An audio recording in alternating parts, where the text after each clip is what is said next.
अम्रपाली दुबे और निरहुआ ने डांस से मचाई धूम, बार बार देखा जा रहा है वीडियो। भोजपुरी इंडस्ट्री में अपनी एक्टिंग और सिंगिंग के शानदार प्रदर्शन से दिनेश लाल यादव निरहुआ हमेशा चर्चा में रहते हैं।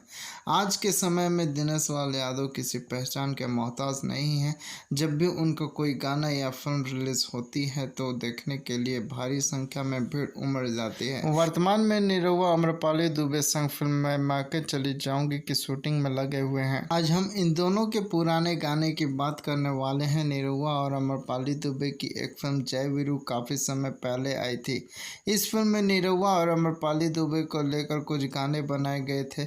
जय वीरू फिल्म का सबसे मशहूर गाना अंजुर करे इंडिया में कुछ ज़्यादा ही अच्छे तरीके से बनाया गया है। एक बार फिर जनता को निरहुआ और अम्रपाली दुबे की जोड़ी को डांस करते देखने का मौका मिल गया। दोनों कलाकार ने जोरों शोरों से डांस किया और मौका मिलने पर एक दूसरे से मज़े भी किए।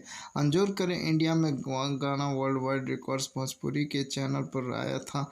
इस गाने को आए हुए 4 साल हो चुके हैं और अब तक इस गाने को 4.5 मिलियन के करीब लोगों ने देखा है।